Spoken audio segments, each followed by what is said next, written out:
Hi, thank you for joining this webinar. We're going to be talking about learning from other people's mistakes, pulling from the Ximedica Tech Forum half category, and I will explain what that means in a few minutes. So I love this picture because it really does help personify the quote that's on the page here from this American author. Smart people learn from their mistakes, but the real sharp ones learn from the mistakes of others. So we could all sit back and giggle at this poor dog stuck in a string hammock, and we can tell ourselves, gee, we would probably never put ourselves in that hammock, and we've already feel smarter as a result. So I'm Jessica Pichs, and I'm a principal in the Research and Product Group at Ximedica, and I'm going to be your host for this webinar. Ximedica does, on a monthly basis, a tech forum, which is essentially an internal collective enterprise to share, disseminate, and discuss a whole bunch of new technologies, innovations that have come into the public domain. We cover a whole bunch of different categories in terms of different technologies that have come into the public domain, but this particular webinar is focused on the last one that's there, the half category. So what were they thinking when they decided to try and bring this to market is the best way I can describe this category, and potentially the lessons learned that we can pull from other people's mistakes. So the first lesson that I've taken away from this particular exploration is the idea of validating your value proposition.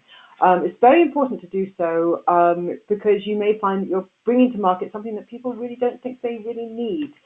The first example of this is the Smart Brush Mouthpiece by Unico. They were in Kickstarter funding for $118, about the cost of a electric toothbrush today. This device contains a lot of little brushes, a micro pump that sends toothpaste to each individual brush to clean all the teeth in your mouth in just 3 seconds.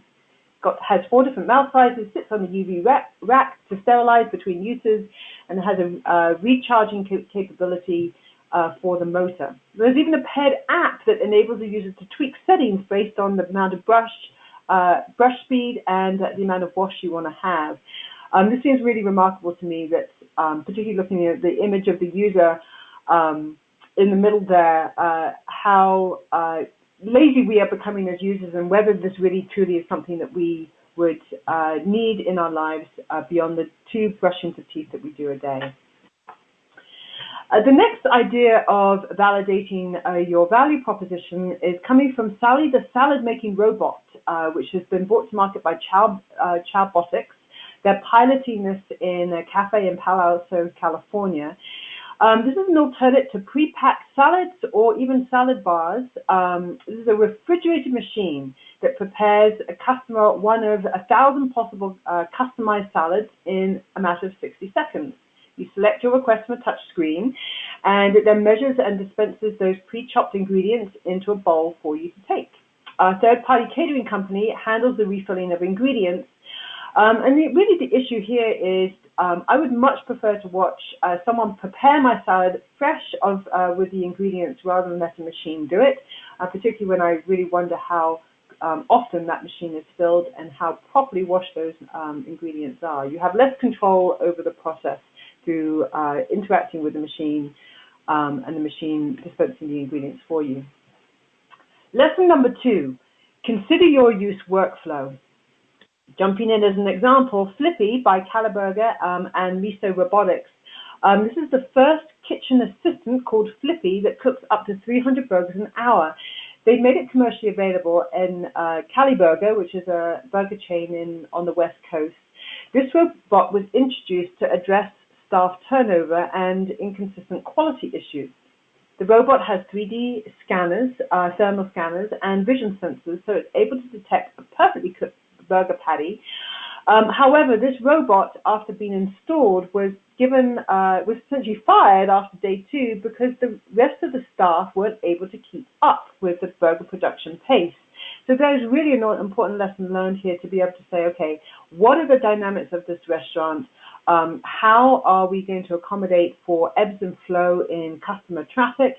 And also just the human need of how waiters and the rest of the restaurant staff work.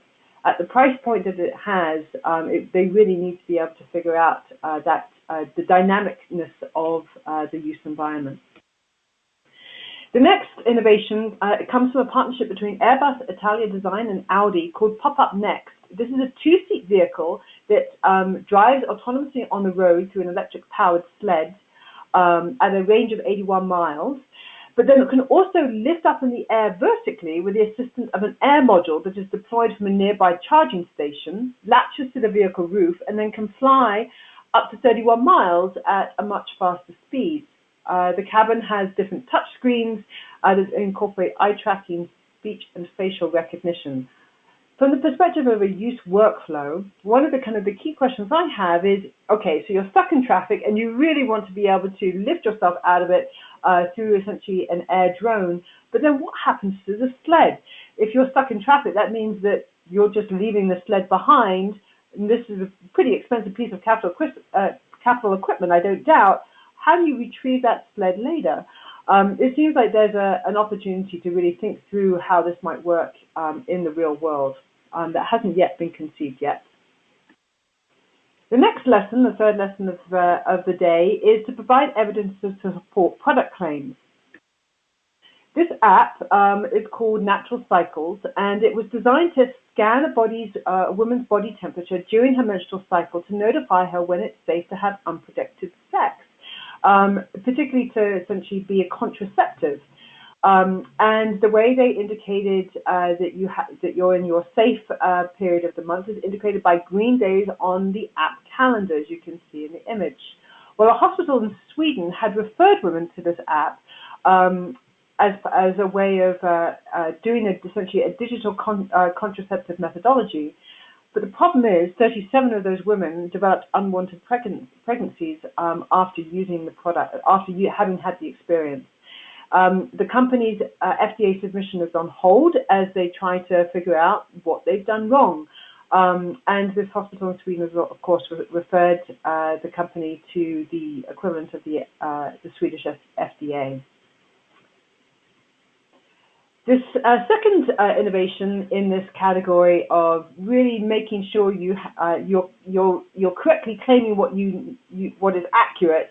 These are wearable stickers called Body Vibe stickers by Goop, which is a website managed by Gwyneth Paltrow, that claim to be made with the same conductive carbon material NASA uses to line spacesuits to monitor astronauts' vitals, to target imbalances.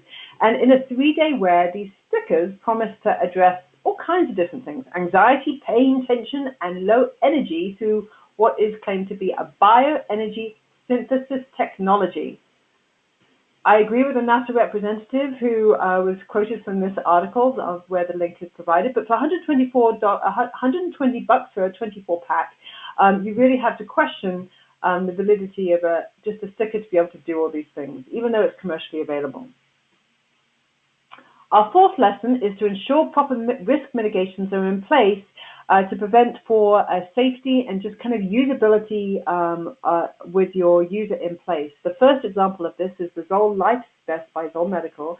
There's a wearable heart monitor and external defibrillator that got clearance from the FDA last spring, and over 33,000 of these devices were distributed. The safety alert was recently issued when a patient died after the device failing to work. And fundamentally, the reason for the device failure was traced to a high energy capacitor that did not charge. There's an error message on the UI for the patient to be able to interpret called message code 102 that was meant to notify the user that the device was not to be used, but message code 102 essentially refers you to an IFU that's somewhere else, maybe in a drawer, maybe in a filing cabinet, maybe in the garbage can. So it's not an accurate safety alert. The next product is a product called Ximedica Eye. It's a vibrator, personal vibrator, with a built-in micro camera and searchlight that connects to a mobile phone via wireless Wi-Fi to enable users to live view, share pictures and videos with their partners. In an independent test, this product was found to be way too easily hackable, with a very poor authentication and allowing for essentially through Wi-Fi identifying users and their locations and allowing the hacker to siphon off all that data. For $250, this is not something that you want to buy. So our last category is called Really, and it's really those innovations that you really have to kind of shake your head at in terms of really what were they thinking. A couple of examples here. The Loco Coco by Legal Lean is a snortable chocolate made from real cacao powder and a whole bunch of other different ingredients. It's designed to give a red-like bull up to 16-minute endorphin rush without the sugar crash. Personally, I would prefer to have my chocolate in my mouth. But it's available for just under $25 in select smoke shops and liquor stores. The final innovation we have today is called the Catalyst. This is a device that is essentially an automated flushing litter box for cats. It has motion sensors to detect when a cat steps in. Urine passes through the porous conveyor belt, and a water-filled collection basin is below. Poop left on the belt is moved forward and then shredded and sent into the sewer through a connection to your sewer line. Once the one battery charge lasts about 3 months, and there's a fat version for the fat cats, the Catalyst Plus, for under $300. Really, I wonder how many people ended up buying this from Kickstarter. Thank you very much for your time.